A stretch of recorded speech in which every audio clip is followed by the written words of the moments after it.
आज हम ना एक ऐसे सवाल पे बात करने वाले हैं जो शायद कई लोगों के मन में चुपचाप चलता रहता है। सवाल यह है कि क्या ये जिंदगी सच में मेरी है या मैं इसे बस दूसरों के लिए जी रही हूं। आज की ये पूरी बातचीत इसी बारे में है। खुद को चुनना और अपनी उस खोई हुई पहचान को फिर से पाना। तो चलिए एकदम सीधी बात करते हैं, बिना किसी लाग लपेट के इस कड़वी सच्चाई का सामना करते हैं। हाँ, हो सकता है कि ये बातें थोड़ी चुभें, लेकिन देखिए, बदलाव की जो पहली सीढ़ी होती है ना, वो हमेशा सच्चाई को हिम्मत से स्वीकार करना ही होती है। तो सबसे पहले ना उस जड़ तक चलते हैं जहां से ये सारी मुश्किलें असल में शुरू होती हैं। मतलब आखिर वो कौन सी चीज है जो हमें हमारे ही सपनों को पूरा करने से रोक देती है। ये सवाल न जाने कितनों को अंदर ही अंदर परेशान करता होगा। हम अपने सपने जानते हैं, हमें पता है हमें क्या चाहिए, फिर भी उन्हें पूरा करने में खुद को इतना लाचार क्यों पाते हैं? इसका जवाब ना हमारी एक बहुत ही गहरी आदत में छिपा है। और वो आदत है निर्भरता का जाल। होता क्या है ना कि हमें दूसरों से सहमति और इजाजत लेने की इतनी आदत पड़ जाती है कि हम एक्शन लेने के बजाय रिश्तों, समय या फिर हालातों को दोष देने लगते हैं।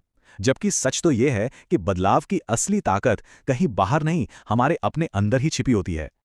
ये बात कितनी सच है ना? खुद को बनाने में, अपनी पहचान की सीढ़ी पे चढ़ने में हमेशा जोर लगता है, हिम्मत लगती है। लेकिन दूसरों की उम्मीदों पे टिके रहना या हालात के आगे बस हार मान लेना, वो तो नीचे गिरने जैसा है। और गिरना तो हमेशा ही आसान होता है। तो सवाल ये उठता है कि ये जो निर्भरता का जाल है, ये आखिर किस सोच पर टिका है? इसकी जड़ क्या है? असल में ये एक बहुत ही आम लेकिन उतनी ही खोखली और गलत सोच पर टिका हुआ है। यहां पर ना दो अलग अलग दुनियाएं हैं। एक तरफ वो सोच है जो हमें शायद बचपन से सिखाई जाती है, अगर मैं दूसरों को खुश रखूंगी तो मैं भी खुश रहूंगी। लेकिन दूसरी तरफ है सच्चाई, जो कहती है कि ये जो हिसाब किताब है ना, ये असल में बिल्कुल उल्टा काम करता है। और इस उल्टे हिसाब पर चलने का नतीजा क्या होता है? ये एक धीमे जहर की तरह काम करता है। देखिए कैसे। पहले साल में करियर पीछे छूट जाता है, दूसरे साल आते आते अपनी ख्वाहिशें ही दम तोड़ देती हैं, तीसरे साल तक सेहत जवाब देने लगती है, और चौथे में जो थोड़ा बहुत आत्मसम्मान बचा होता है वो भी खत्म, और पांचवें साल तक तो जिन रिश्तों को बचाने के लिए ये सब कुछ किया था वो भी बिखर जाते हैं।